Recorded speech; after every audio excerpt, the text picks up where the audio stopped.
हमीरपुर अपने निवास पर पहुंचे मुख्यमंत्री सुखविंदर सिंह सुक्खू के राजनीतिक सलाहकार सुनील शर्मा बिट्टू ने कहा कि मुख्यमंत्री सुखविंदर सिंह सुक्खू ने कर्मचारियों को ओपीएस का तोहफा देकर अपने वायदों को निभाया है और इससे पूरे प्रदेश ही नहीं अपितु देश में भी इस काम की सराहना की जा रही है। सुनील शर्मा बिट्टू ने कहा कि मुख्यमंत्री के द्वारा आंकड़ों के आधार पर घोषणा को भाजपा के लोग नहीं पचा पा रहे हैं। उन्होंने कहा कि भाजपा के लोग मुख्यमंत्री की कार्यप्रणाली को नहीं समझ पा रहे हैं। उन्होंने कहा कि ओपीएस को लेकर भाजपा के नेता केवल बयानबाजी तक ही सिमट चुके हैं और बंद कमरों में भाजपा के लोग बयानबाजी करने में जुटे हुए हैं। मंत्रिमंडल में कांगड़ा चंपा को तवज्जो नहीं दिए जाने के सवाल पर सुनील शर्मा बिट्टू ने कहा कि कैबिनेट पूरी तरह से संतुलन बनाए हुए है। उन्होंने कहा कि पहले भाजपाई ये बोल रहे थे कि मंत्रिमंडल का गठन नहीं हो रहा है और अब फिजूल की बातें कर रहे हैं। उन्होंने कहा कि 1 माह तक मंत्रिमंडल का गठन न होने से किसी भी विभाग को महसूस नहीं हुआ है कि कोई काम रुका हुआ है। उन्होंने कहा कि भाजपा के लोगों के सवालों का जवाब देना ज़रूरी नहीं है। महिलाओं को 1500 रुपये देने के वायदे पर सुनील शर्मा ने कहा कि जल्द ही महिलाओं को पैसे दिए जाएंगे। उन्होंने कहा कि जयराम सीएम थे तो ओपीएस नहीं दे पाए थे, लेकिन कांग्रेस ने ओपीएस दिया है। उन्होंने कहा कि कमेटी गठित कर दी गई है और इस और कदम बढ़ाना शुरू कर दिया गया है। हिमाचल प्रदेश में कांग्रेस की सरकार बनने के बाद जब ठाकुर सुखविंदर सिंह सुक्खू जी मुख्यमंत्री बने तो एक पूरे हिमाचल प्रदेश में एक संदेश गया कि आम परिवार से संघर्ष करने के बाद एक आम परिवार का व्यक्ति जो है मुख्यमंत्री बना है। चुनावों से पहले कुछ एक कमिटमेंट की गई थी हिमाचल प्रदेश के लोगों के साथ और ख़ास करके उसमें मुख्य मुद्दा था ओपीएस का।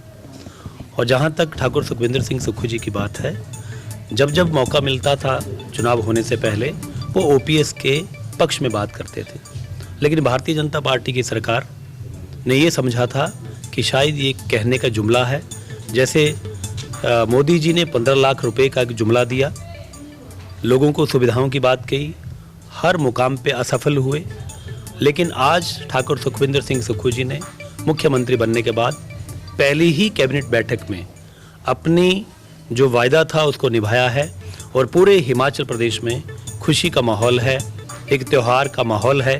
जो लोगों का अधिकार था वो उनको दिया गया और पूरे हिमाचल प्रदेश में नहीं, आज पूरे देश में ठाकुर सुखविंदर सिंह सुक्खू जी के कार्य की सराहना की जा रही है। और ओपीएस का जो हमारा वादा था उसको हमने पूरा किया। ये कांग्रेस के लिए गर्व की बात है, ठाकुर सुखविंदर सिंह सुक्खू जी के लिए एक गर्व की बात है और पूरा हिमाचल प्रदेश उनका धन्यवाद कर रहा है। इससे भाजपा का दिवालियापन साबित हो जाता है। एक मुख्यमंत्री घोषणा कर रहे हैं, आंकड़ों के आधार पर घोषणा हो रही है, कैबिनेट की बैठक में फैसला लिया जा रहा है। शायद भारतीय जनता पार्टी के लोगों को, नेताओं को मालूम नहीं है कि ठाकुर सुखविंदर सिंह सुक्खू जी की कार्यप्रणाली क्या है। लोगों को सुविधा देना कांग्रेस पार्टी के लिए मुख्य धारा के रूप में काम करने के बराबर है, लेकिन लोग अब उनके भटकाव में नहीं आने वाले हैं। केवल मात्र ये भारतीय जनता पार्टी के इस कहने का कोई असर भी नहीं होने वाला है। आ जाइए, आप ओपीएस के लोगों से मिलिए, गवर्नमेंट एम्प्लॉय से मिलिए, उनके परिवारों से मिलिए, उनका परिवार खुशी मना रहा है।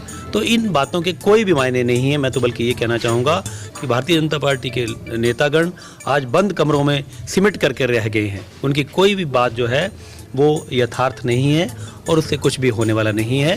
हमने ठाकुर सुखविंदर सिंह सुक्खू जी ने मुख्यमंत्री बनने के बाद एक नेक काम किया है, अपने वादे को निभाया है, जो कि कांग्रेस पार्टी के लिए और हमारे लिए गौरव की बात है। इस आपके ये जो प्रश्न है इनमें कोई तथ्य और दम ही नहीं है। काय का विपक्ष?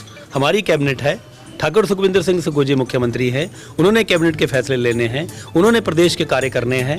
ये कौन सी बात है कि हमारा कैबिनेट बैठक, जो हमारी कैबिनेट मंत्रिमंडल जो है संतुलन में नहीं है? वो होते कौन है बोलने वाले? उन्होंने तो ये भी कहा कि मंत्रिमंडल बनने में देरी हो रही है, कांग्रेस पार्टी में पता नहीं कौन सा बिखराव है। अब आप बताइए, 1 महीने के कार्यकाल में मंत्रिमंडल का गठन तो अभी हुआ, उससे पहले कोई कार्य करने में कोई कमी नजर आई आपको?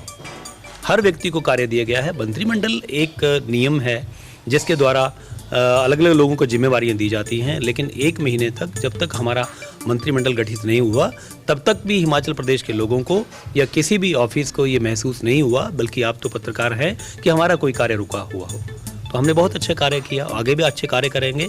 हमारा मंत्रिमंडल जो है वो संतुलन है और इस तरीके के उनके सवालों का जवाब देने की भी हमको कोई ज़रूरत नहीं है, मुख्यमंत्री जी खुद देखेंगे। देखिए बहुत अच्छी बात की इन्होंने कि इतना फाइनेंस है नहीं। जब जयराम जी मुख्यमंत्री थे तो ओपीएस नहीं दे पाए, फाइनेंस नहीं है, हमने पहली बैठक में दे दिया। 1500 रुपये कहाँ से देंगे वो हमारी सरकार सोचेगी, ठाकुर सुखविंदर सिंह सुक्खू जी सोचेंगे।